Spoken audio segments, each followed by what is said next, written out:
Hello दोस्तों, आप सभी का एक बार फिर से हार्दिक स्वागत है आपके अपने इस यूट्यूब चैनल पे। दोस्तों मैं आपके लिए एक और वैकेंसी के अपडेट लेकर आ गया हूँ और ये जो वैकेंसी निकल गई बहुत ही अच्छी वैकेंसी है, परमानेंट जॉब है। इतने दिनों हम कॉन्ट्रैक्ट वैकेंसीज की बात कर रहे थे, लेकिन ये जो वैकेंसी निकल गई वो परमानेंट वैकेंसी है। और ये जो वैकेंसी निकाली जा रही है वो निकाली जा रही है उत्तराखंड से।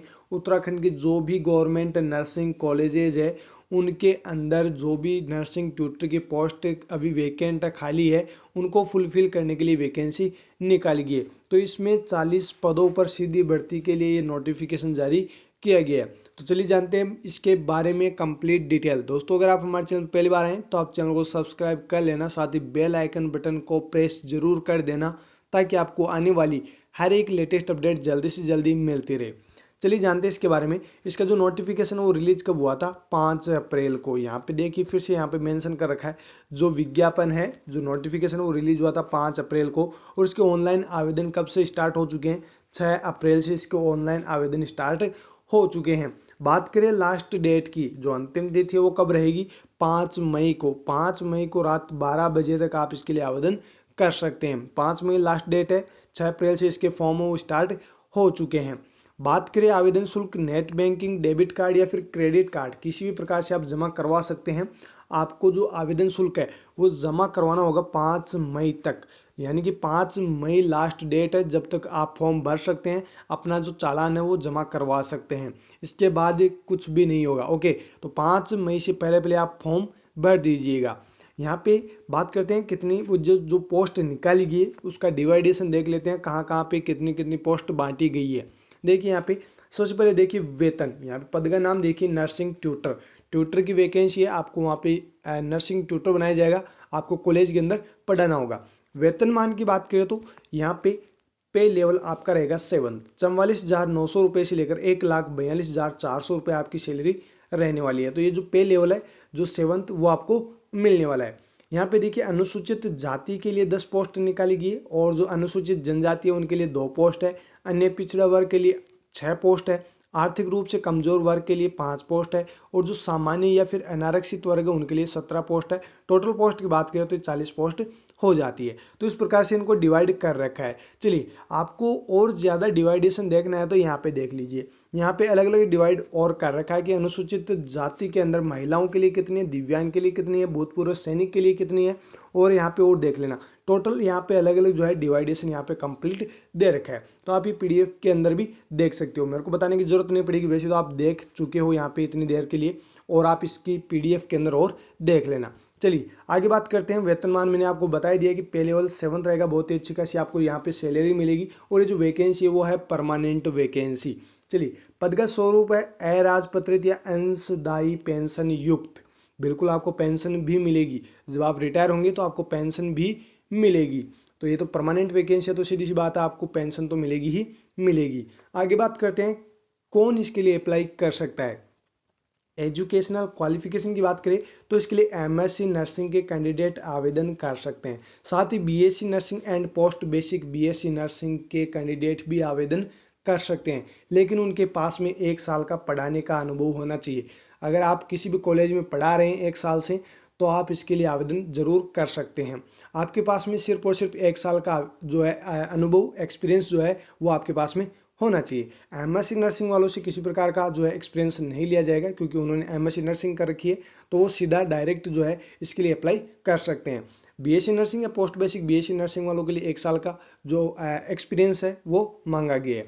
आगे बात करते हैं, यहाँ पे ये भी इसके लिए आवेदन कर सकते हैं जिन्होंने प्रादेशिक सेना में न्यूनतम 2 वर्ष की अवधि के लिए सेवा दी हो, ये भी इसके लिए आवेदन कर सकते हैं। साथ ही राष्ट्रीय कैडेट कोर का बी प्रमाण पत्र या फिर सी प्रमाण पत्र प्राप्त किया हो, ये कैंडिडेट्स भी इसके लिए आवेदन कर सकते हैं। ओके, आगे बात करते हैं अभ्यर्थी का देश के। देखिए यहाँ पे देखने के बाद में लगता है कि ऑल इंडिया कैंडिडेट इसके लिए आवेदन कर सकते हैं। ऑल इंडिया कैंडिडेट के जो भी स्टूडेंट्स हैं वो इसके लिए आवेदन कर सकते हैं। देखिए क्या लिखा है इन्होंने, अभ्यर्थी का देश के किसी भी राज्य के नर्सिंग काउंसिल में ऑनलाइन आवेदन करने की अंतिम तिथि तक वैध या फिर नवीनीकृत राष्ट्रीय पंजीकरण प्रमाण पत्र होना अनिवार्य है। जो रजिस्ट्रेशन नंबर है वो आपके पास में होना ज़रूरी है। तो यहाँ पे लिखा है कि देश के किसी भी राज्य का, यानी कि ऑल इंडिया कैंडिडेट इसके लिए आगे बात करते हैं। देखिए आगे क्या है, आयु गणना जो है वो आपकी 1 जनवरी 2021 तक मानी जाएगी। और बात करें यहाँ पे जो एज है वो 22 साल से लेकर 42 साल के बीच में आपकी होनी चाहिए। आगे देखिए इन्होंने क्या लिखा है यहाँ पे, उत्तराखंड लोक सेवा आयोग की परिधि के अंतर्गत तथा लोक सेवा आयोग की परिधि के बाहर समूह गए के सीधी भर्ती के पदों पर भर्ती हेतु विज्ञापन जो भर्ती हेतु आवेदन कर रहे हैं उनके लिए वही अभ्यर्थी पात्र होंगे जिन्होंने अपनी हाई स्कूल या इंटरमीडिएट या इनके समकक्ष स्तर की शिक्षा उत्तराखंड राज्य के स्थित मान्यता प्राप्त संस्थानों में उत्तीर्ण की हो।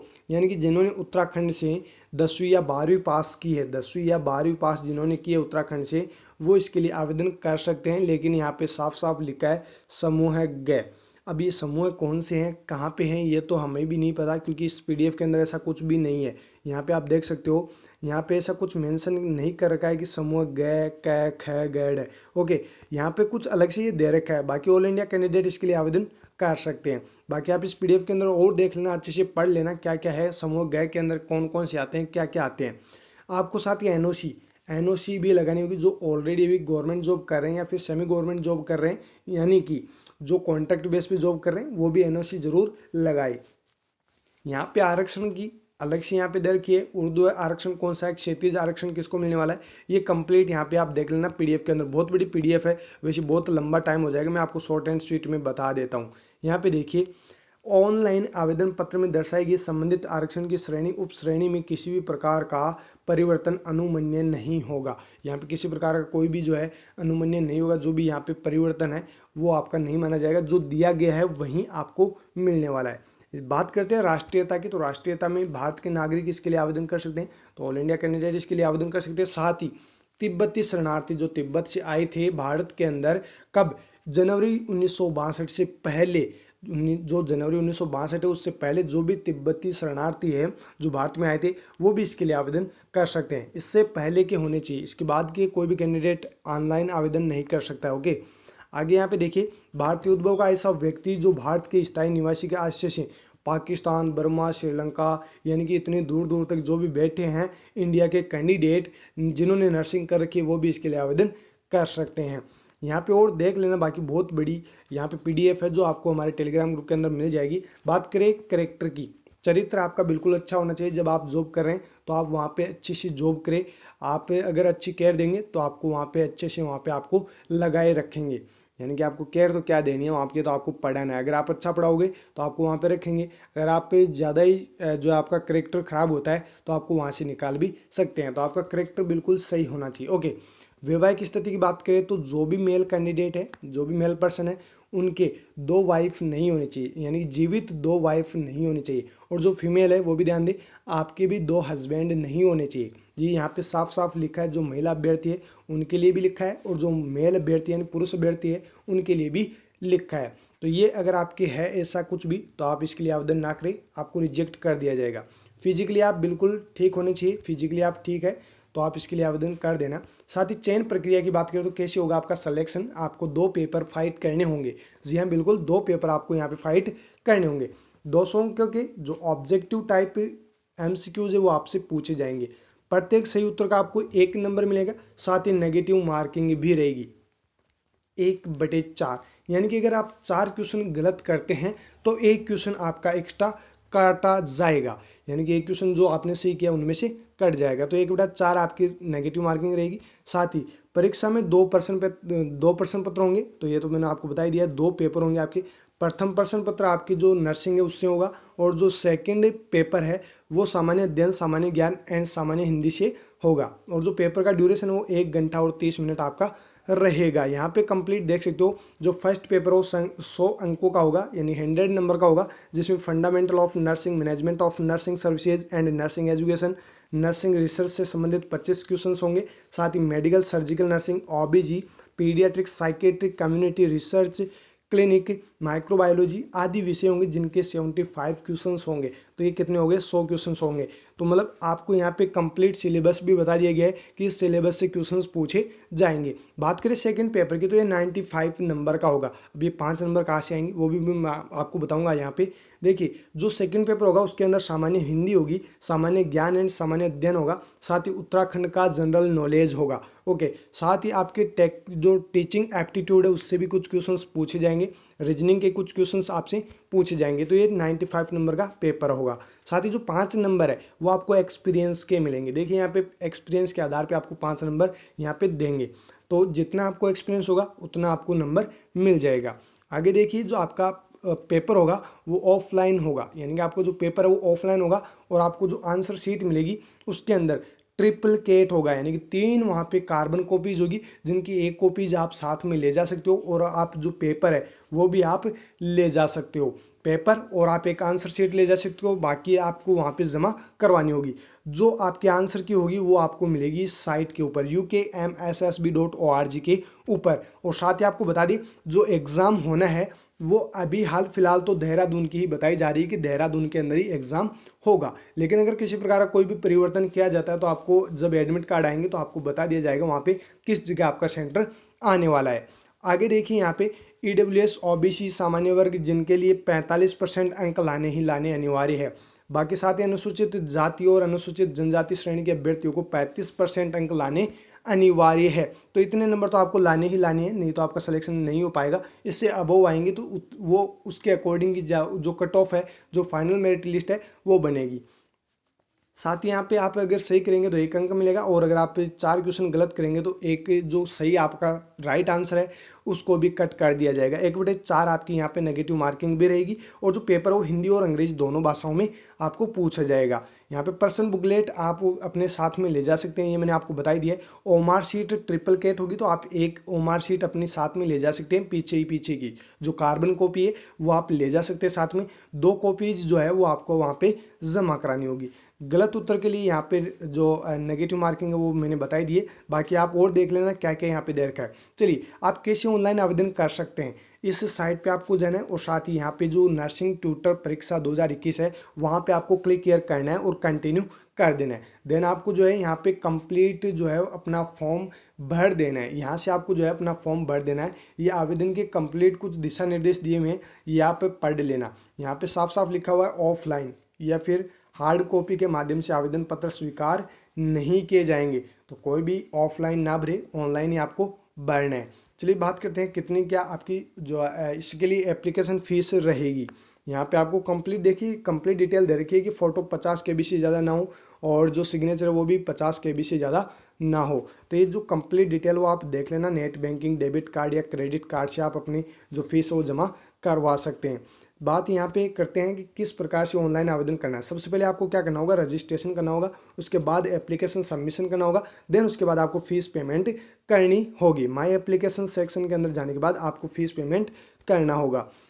ऑनलाइन आवेदन पत्र भरने का विवरण जो है वो आपको यहाँ पे दे रखा है, किस प्रकार से क्या क्या वापस देखिए फिर से आपको बता रखा है कि किस प्रकार से आपको फॉर्म है वो भरना है। कंप्लीट डिटेल यहाँ पे फिर से दी गई है कि पहले आपको रजिस्ट्रेशन करना होगा, देन उसके बाद आपको जो है प्रोफाइल आपको भरनी होगी, क्या क्या आपकी डिटेल है वो कंप्लीट, देन आपको वहाँ पे डॉक्यूमेंट्स भी अपलोड करने होंगे और जो फोटो है वो 50 KB अधिकतम आपकी जो है साइज होनी चाहिए फ़ोटो की, और जो सिग्नेचर उसकी भी 50 KB से ज़्यादा नहीं होनी चाहिए। तो ये कंप्लीट यहाँ पे दे रखी है तो आप देख सकते हो। ओके, चलिए बात करते हैं शुल्क की। जो आपका फीस होगी एप्लीकेशन फ़ीस वो अनारक्षित वर्ग के लिए 300 रुपये रखी गई है।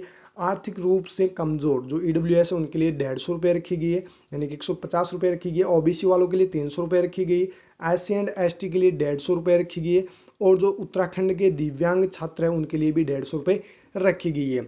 यहाँ पे नोट भी लिखा हुआ है, ये आप पढ़ लेना, कुछ भी है आप देख लेना। आप मतलब यहाँ पे ये लिखा है कि जो अगर आप फीस एक बार जमा करवा देते हैं तो आपको वापस नहीं मिलेगी। अनुभव प्रमाण पत्र, यहाँ पे देखिए जो आपका एक्सपीरियंस सर्टिफिकेट होगा 1 साल का, उसमें ज़रा ध्यान दीजिएगा। अनुभव प्रमाण पत्र वही मान्य होगा जो आवेदन पत्र जमा कराने की अंतिम तिथि तक विभाग या फिर संस्था के सक्षम प्राधिकारी के हस्ताक्षर से निर्गत किया गया हो। तो जो भी संस्था है जिस आप कॉलेज में पढ़ाते हो वहाँ के जो प्रधानाचार्य है, जो हेड मास्टर यानी कि जो भी प्रिंसिपल है, उनके अगर सिग्नेचर है तो वही मान्य होगा उसमें। साथ ही यहाँ पे ये भी लिखा है कि उसमें उल्लेख करना होगा कि ये जो अभ्यर्थी है इसकी नियुक्ति किस तिथि को हुई थी और किस तिथि तक ये निरंतर कार्यरत रहा है, साथ ही अनुपस्थित कितने दिनों तक रहा है, उसका कार्यभार जो है वो ग्रहण करने के बाद कितने दिन अनुपस्थित रहा है वो अंगणित नहीं किया जाएगा। यानी कि आपने अगर छुट्टी ली है बीच में 2-3 महीने की तो वो इसके अंदर काउंटिंग नहीं होगी, ये इन्होंने लिखा है। ओके, बाकी आप देख लेना यहाँ पे अलग से कुछ दिशा निर्देश दिए हुए हैं, ये भी आप देख लेना। यहाँ पे हाई स्कूल प्रमाण पत्र के अंदर जो आपकी DOB है, डेट ऑफ बर्थ है, वही मान्य होगी। जो 10th की मार्कशीट के अंदर है वही आपकी मान्य होगी। और आप जो फॉर्म है वो केयरफुली भरे, किसी प्रकार की अगर गलती होती है तो आपको फिर से सुधारने का मौका नहीं दिया जाएगा। परीक्षार्थी को परीक्षा से संबंधित समस्त सूचनाएं बोर्ड की वेबसाइट ukmssb.org के माध्यम से अवगत कराई जाएगी, अतः बोर्ड की वेबसाइट का समय समय पर अवलोकन करना सुनिश्चित करें। तो दोस्तों, जो भी इसके लिए आवेदन कर रहे हैं वो सभी ध्यान दें, आपको इस मेल जो ये साइट है, ये जो साइट है उसको आपको टाइम टू टाइम आपको चेक करते रहना है। आपकी एग्ज़ाम कब होगी ये भी यहाँ पे दे रखा है, यहाँ पे देख सकते हो आप। परीक्षा भवन के अंदर आपको क्या करना है वो सारी डिटेल यहाँ पे दे रखी है। यहाँ पे मैं आपको बता देता हूँ कि आपकी एग्ज़ाम कब होगी। आपकी जो एग्ज़ाम होगी वो होगी जून एंड जुलाई में। अभी कंफर्म तो नहीं है लेकिन इन्होंने कहा है कि जून जुलाई 2021 में आयोजित की जाना प्रस्तावित है। यानी कि इन्होंने कहा है कि इस जून और जुलाई के महीने के अंदर आपकी एग्ज़ाम हो सकती है। बाकी इस वेबसाइट पे आप देखते रहना, विजिट करते रहना, आपको कोई भी इन्फॉर्मेशन होगी तो पता चल जाएगी। अगर आपको इन्फॉर्मेशन यहाँ से पता नहीं चलती है तो आपको हमारे इस यूट्यूब चैनल से मिलती रहती है। आपको हर एक अपडेट जल्दी से जल्दी हमारे इस यूट्यूब चैनल से मिल ही जाती है। तो दोस्तों, ये थी एक छोटी सी वैकेंसी की अपडेट, और बाकी आपको ये जो PDF वो मिल ही जाएगी, वहाँ से और देख लेना और आप इसके लिए आवेदन कर सकते हो। तो ये जो परमानेंट वैकेंसी है जिसके लिए ऑल इंडिया कैंडिडेट आवेदन कर सकते हैं। फिर मिलेंगे दोस्तों नए वीडियो के साथ, तब तक आप हमारे साथ बने रहिएगा। Thank you so very much.